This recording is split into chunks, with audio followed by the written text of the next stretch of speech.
How do you avoid an pandemic? I think we are asking the wrong question. I think the more important question is about the fear of dying in your heart because of the pandemic. So, how to save yourself from this fear?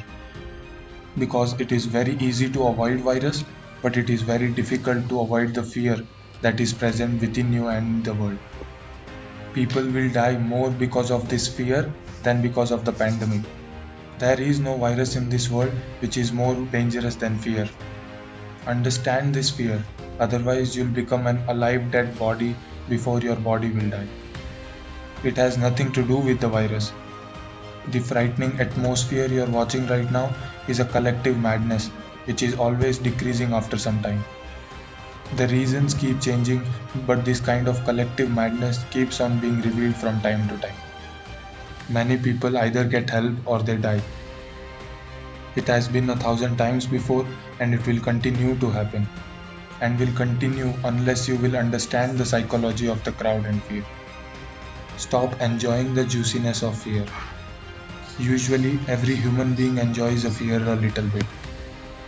If they don't have fun in fear, then why would they go to watch horror movies? Understand this juiciness within you if you cannot understand the psychology of fear. Look at the juice of this fear. Normally, you are the owner of your fear, but in the moment of collective madness, your ownership can be touched. Your unconsciousness can take it over completely. You won't even know when you have lost control over your fear and fear of others. Then fear can do anything to you. In such a situation, you can also take the life of yourself or that of others. It will happen so much in the coming time. Many people will commit suicide and many people will kill others. There is a moral as well as physical component to this. We tend to believe that bad things happen to bad people. This just world fallacy tricks us into thinking that people who are infected with a disease may have done something wrong to deserve it. Maybe people who have become infected with virus didn't wash their hands long enough, touched their face too much, or didn't socially distance enough. Well, this belief is comforting, helping us believe that we are in control of our own fate. It tells us that if we do everything right, we won't become infected. Yet, we simply don't live in a just world. We could do everything right, wash our hands for 60 seconds instead of 20, and still become infected with the virus. It harms the mental and physical health of people with disease. This stigma can take the forms of social rejection, gossip, physical violence, and denial of services. Experiencing stigma from others can lead to elevated depressive symptoms and stress. So stay alert. Do not look at any video or news that gives you fear within. Stop talking about the pandemic. Repeating the same thing again and again is the birth of self hypnosis. Fear is a kind of self hypnosis.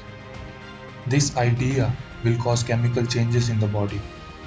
By repeating the same idea again and again, this chemical change can sometimes be so poisonous that it can also take your life. In this time, meditation becomes a protective aura all around the seeker, which does not allow negative energy to enter within. Now, the energy of the whole world has become irrational in such a way that you can fall anytime in this black hole. Sitting in the boat of meditation, you can avoid this. What we need to understand is as long as death doesn't come, there is no meaning of fearing what is inevitable. Fear is a kind of foolishness and proof of the fact that life has been lived in the wrong way. Those who offer their today for tomorrow are afraid of death. Death is not a problem for those who live their life totally each moment. Rethink life. Fear will not solve anything, and there is no cure for death. If you don't die from a pandemic, then you will have to die another day, and that day can be any day. That's why keep ready. Don't take down your life moments because of the fear in mind. Practicing meditation is to become an observer of the mind. Meditation starts by being separate from the mind, by being a witness. Don't do anything. No repetition of mantra, no repetition of the name of God is needed. Just watch. whatever the mind is doing. Thank you for listening, means a lot.